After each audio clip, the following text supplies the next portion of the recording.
As more demands are placed on you as your parents age, a lot of emotions can come up. Emotions like frustration, fear, and anger. And I wanted to talk with you about these today. Let's untangle them and learn how to deal with them gracefully so that we can show the love and care and compassion for our parents that we want to. This is a big topic. One actually that's been sitting in my idea folder for a long time, and I was like, oh no, let's wait on that one. But guess what? Our parents are aging no matter what, and they need us more, whether we like it or not. One very common emotion that comes up is just frustration. A lot of us are like, I'm just starting to get my kids a little more self-sufficient. I am working on my career or a ministry or projects. I'm finally starting to get to some of that stuff because I'm out of the swamp of parenting young children. And that's a lovely swamp. I loved parenting young children. In fact, I still have a 4-year-old, but I understand like we just feel like we're starting to get in the groove, and then blammo, all of a sudden our parents are calling and needing us more. Maybe they've fallen or they're getting sick more often, or sometimes it's emotional support. So I definitely understand that frustration of like, I'm finally doing some things for me. I put so much work into my kids and now my parents need me. That can also move into grief. There's a lot wrapped up there. I don't know about you, but I still imagine my parents and my in-laws when they were about maybe 50 years old. It's just hard to wrap my mind around that they're getting close to 80 in my case, mid 70s and 80. It just snuck up on me, I guess. So it can be very, very tough to watch your parents' health decline. I know this with my friends and with clients and myself. My stepdad has Alzheimer's. That has been a long, slow decline, and it does take its toll. It takes its toll on you, and it takes its toll on your parents for sure. That's just, it's hard to watch, and sometimes like you're faced with it daily, right? So it can be hard. I try to say this without crying. I don't know if I can. Realizing they won't be there forever. This is the thing, and I'm gonna need to go sit on my own, and I'll talk to you about this in a minute, but we can't run away from these emotions.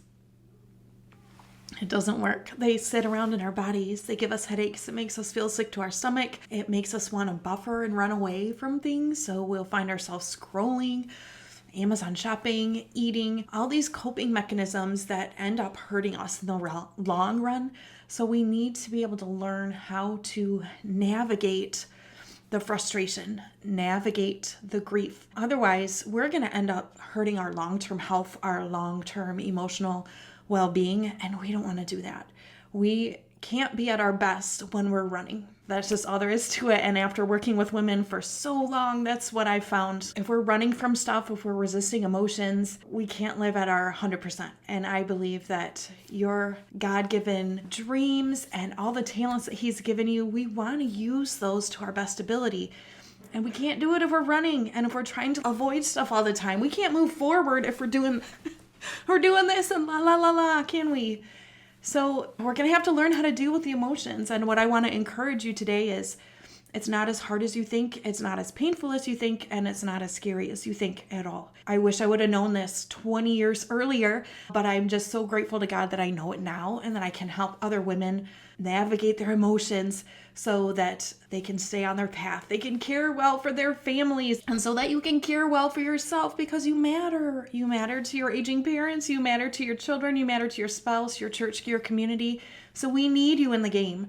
And so I've gone off on a rabbit trail here and messed up my makeup, but it's worth it, right? The last one is fear. That's the emotion that I find comes up a lot in women. One of them is kind of self-directed. We see different health problems, or we see different patterns in our families, and we're like, I don't want that chronic. I don't want diabetes. I don't want cancer. I don't want heart disease. I don't want Alzheimer's. I don't want any of that. And we get a little bit afraid. And sometimes we want to avoid the reality of the situation because we think if we ignore it, we won't catch it. Right? And diabetes is not, you're not going to catch it from admitting that someone in your family has it, right? But sometimes we react in fear and we want to withdraw. Sometimes we even go into fight or flight and we can't even think clearly. There are many ways that you can come out of fight or flight or freeze, and I teach that to my clients all the time. Sometimes we get afraid. Sometimes it's like, how am I going to handle this all? What happens when they decline even further? This is where I feel like having support in your life is so vital. This is why I created the Mighty Hearted, which is my group coaching program of very lovely women who are there to support each other in their parenting journeys, in their marriage journeys, in their work and seeking their goals. And aging parents is definitely coming into it because it helps to know that other people have similar feelings, similar situations, or you may be able to speak with someone who's a few steps further down that road. I know having friends and coaches who have navigated this, it helps tremendously because they have a lot of wisdom when it comes to how to work with all of these things. So if you're like, oh my gosh, I am terrified. What if I fail them? What if I can't handle taking care of them? What if they need more than what I can get? But what I can tell you is don't run from the fear. The whole point of this video is that we are not going to run from fear. We're not going to run from grief. We're not going to run from frustration. We're not going to run from any of the emotions that come up. And there are probably a whole bunch of them. You may have had a rocky relationship with your parents and you're like, you guys want me to take care of you when I feel like you didn't care for me? That's a whole nother ball of wax, isn't it? So many emotions come up when our parents start to age. And I know one of them for me was like in the back of my brain, part of my emergency plan. If everything hit the fan, our parents can help us, right? Our parents will be there for us. They can come fix it. They can watch the kids. They can do this, that, and the other. And some of those things have gone away. As the natural aging process happens, there are certain things that our parents can't necessarily do for us anymore, or do it in a more limited capacity. Now, I can tell you, my parents can pray the socks off anybody. They're hugely supportive and loving, and there's so much they still give us. And I don't want to make it sound like we only love them for what they can give us, but that freaked me out a little bit. Like, my emergency plan is getting smaller. So, I needed to realize that and work through it. So when I am telling you not to run from these things, you may be thinking, easier said than done, Kate. I don't know what to do. These emotions come up and I freak out. They feel so strong. I'm worried that they're going to just overtake me and I'll just become depressed for a long time or angry for a long time. And what I can tell you from experience and working with women is this is not the case.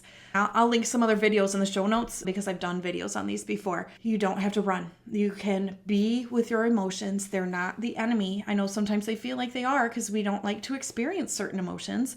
But once you allow yourself to experience them and release them, and I have many different techniques to help you do that, it's not so scary anymore. It's not like if you allow yourself to experience grief and release it, that it's not going to come up again tomorrow. But we don't want that grief to keep adding to it, keep adding to it, keep adding to it. Can you imagine if you had a garbage can and you just kept adding trash to it and you just kept trying to push it down, push it down? My 16-year-old is in charge of trash. And I'm like, dude, you got to take the trash out.